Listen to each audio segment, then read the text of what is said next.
What's going on, guys? Kitsune TCG here, and back finally after quite a long time off. Really excited to get into a new format with a new ban list here. Obviously we got that on Monday, and just wanted to kind of look and see what the best decks for this upcoming format are, based off of just kind of a lot of playtesting that I've done, as well as, you know, from what I've seen other people have kind of talked about, and, you know, what it seems like is going to do well.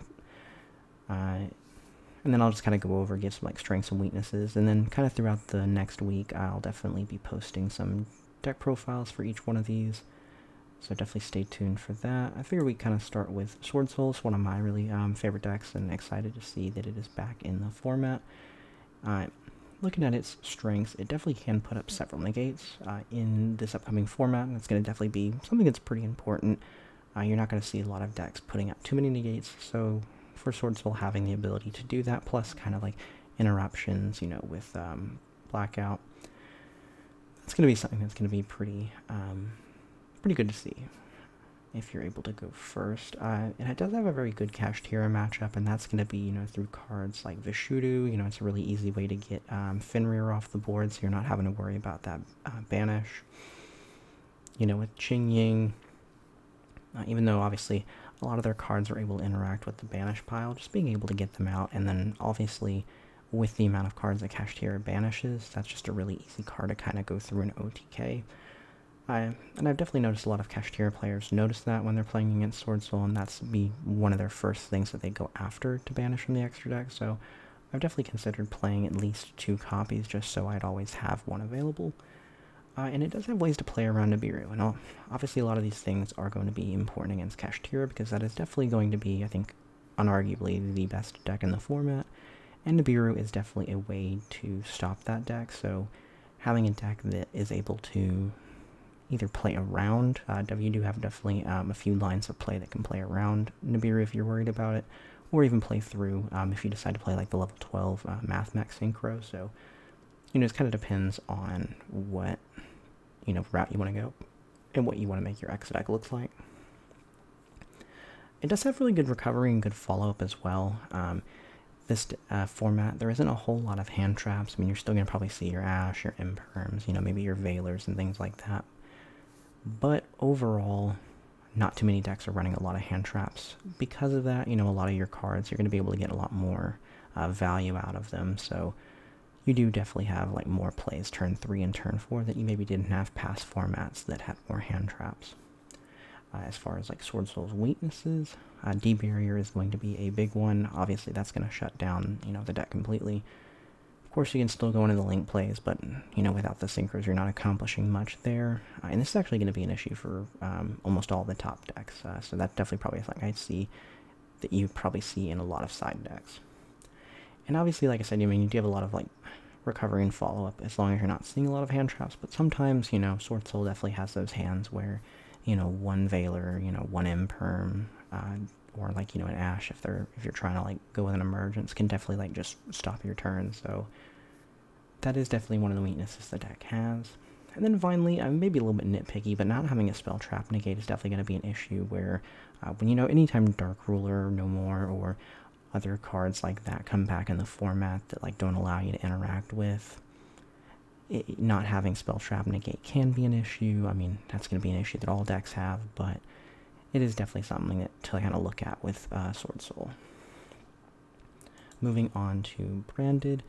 Branded is another deck like Sword Soul that kind of won by not losing on the ban list. It didn't have any hits, so therefore, you know, by bringing that power level down, it itself got stronger. I think this is probably going to be the 4th or 5th strongest deck in the format, so I don't definitely think this is going to be making too many, like, you know, tops and things like that, but I mean, the deck still does have a way of putting up multiple interruptions. It is very consistent, so I mean, even though it doesn't necessarily have like the highest like ceiling, and that is kind of definitely one of the weaknesses I see for this deck, it is very consistent, and you are usually able to kind of end on your best inboard. And that best inboard is flexible, so you do have a lot of, you know, interesting extra deck options you can go into, just depending on like what deck you're playing, you know, whether you're going against Kashtira, Sword Soul, you know, whatever the top deck is. And, you know, kind of moving on those weaknesses, same thing, you know, loses the D barrier, obviously this deck more so than Sword Soul, but even then, like I said, the links don't really do much. This one's just entirely fusions, so that can definitely be an issue. Nibiru, and you don't really obviously have a way of putting up any negates before 5 summons, so Nibiru is definitely going to be an issue for this deck, and that is, like I said, something that you will see inside decks. And then overall, like I was talking about, this deck just has like a little bit of like a lower ceiling. It's very consistent, it's very good, but you're not typically accomplishing too much every turn, and most decks can kind of play through a little bit of interruptions, especially with things like Nibiru and Dark Ruler in the format, so that is why I think that it probably won't be the 1 or 2 strongest decks, but probably like the 4th or 5th. Moving on to Kashtira, again, this is definitely what a lot of people are thinking is going to be the strongest deck, and at the very least it'll be the most well represented. And its strengths are, the ability to limit zones, and it does create a lot of interruptions, with like Fenrir and some of the back row it's able to put up, and then I've definitely noticed a lot of players, just because it's a very consistent engine, have been running, Thrust in the main deck, Triple Tactic Talent, and then even going into like a Judgment or something like that, just because those are things that you're going to definitely be able to kind of incorporate when you don't have the largest engine. So that is definitely something to look out for. It has great consistency. Like I said, you don't have a huge engine because pretty much everything kind of gets you to what you need. And then it has really excellent recovery and like follow-up. Obviously, with Kashtira Birth, every turn you got to watch out for them bringing back a level 7 from their banished or graveyard, and then just the ability to like normal summon a level 7. So it is definitely something that if you're not dealing with early on, it just kind of like snowballs, and they definitely do have all of their resources at that point. Weaknesses, again, D-Barrier. The deck entirely relies on Exceed summons. If you can, flip that up after they, it's like, what is it, Rhino Heart or whatever, that locks them into, like, Exceed summons that turn from the extra deck. And you flip that up, and then, they're kind of stuck there. But, I mean, obviously they can still put up some interruptions with, like, Fenrir and Unicorn, but it definitely still kind of, overall, ends that kind of turn. And what we've been talking about the whole time with Nibiru, that is obviously going to be a big killer for them. I notice in the games that I've played, once they've seen that I'm playing it, they definitely do try to stop before then, just ending on like 4th summons or something like that. And that definitely does like bring the ceiling down for the deck, and it makes it so much easier to kind of interact with. So Nibiru is definitely going to be a really, really important card to have in this format.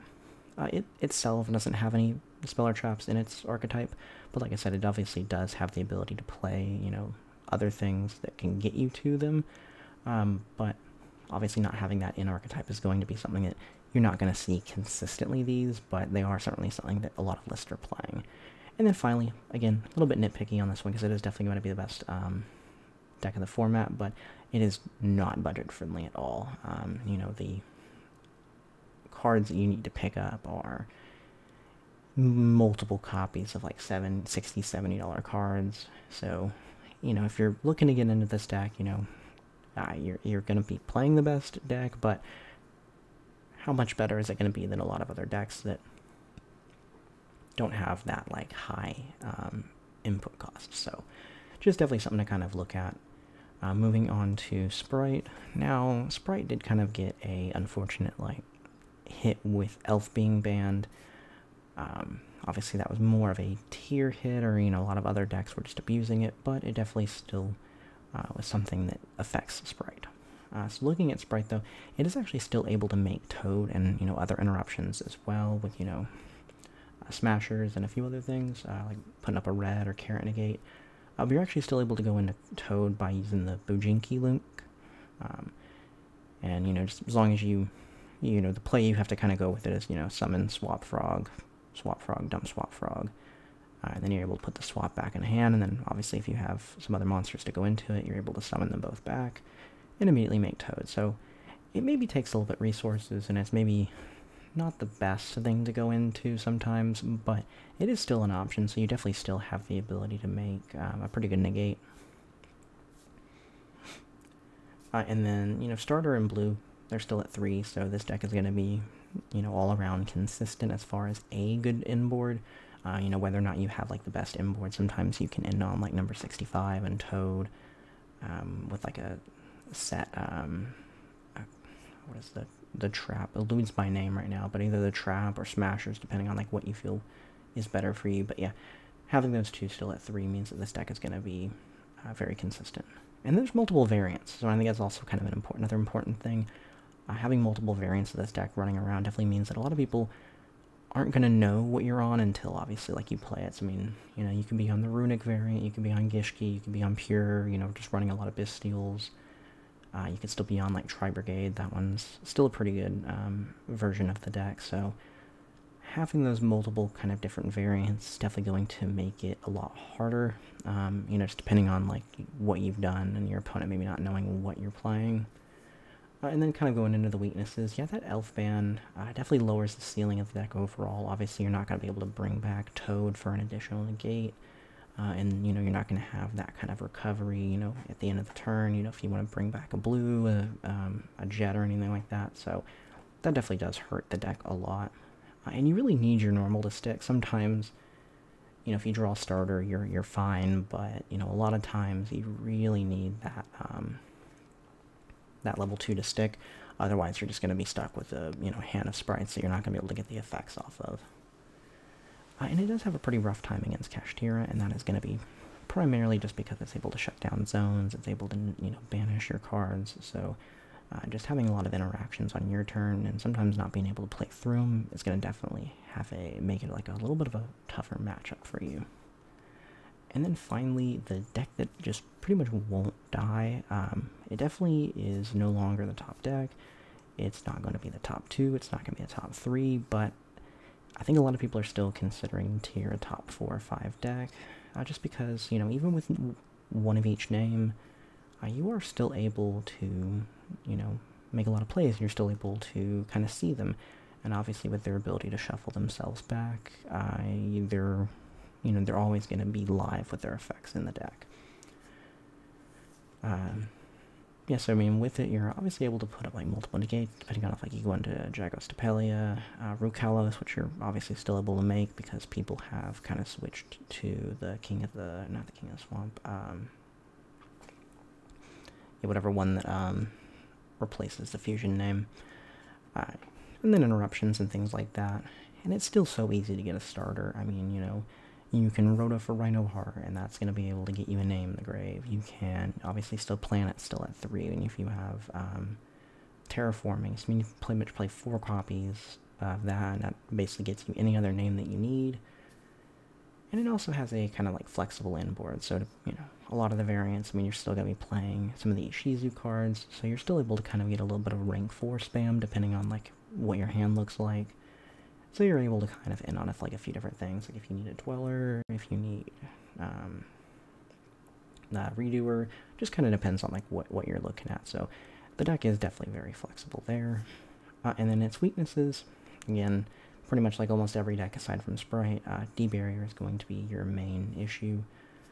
And it does have like poor consistency, so I mean, obviously with most of your cards being limited, while there is a lot of ways to get to a starter, sometimes, you know, like a well-timed hand trap is going to lead to that kind of like poor consistency, and then sometimes you're just going to be looking at a handful of bricks that you're not able to do anything with. So that is definitely going to be an issue, and, you know, it does have a much lower ceiling. I mean, you know, it's not going to be ending on, you know, the 3 negates and, you know, like 10 interruptions with, you know, a set spell trap negate that you were looking at prior.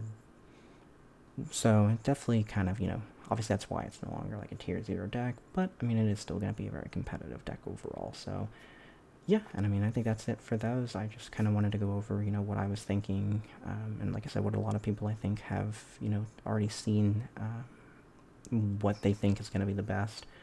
Obviously, time will tell. You know, this weekend is going to be a lot of the first tournaments for people, so we'll definitely kind of have to see, you know, what decks are being, you know, well represented, and just kind of go from there as far as like adjusting this in the future. But these are my kind of initial thoughts based off of just some early play testing. Let me know what you guys think down in the comments, or what deck that you're planning on playing, and we'll definitely go from there. So I will see y'all later.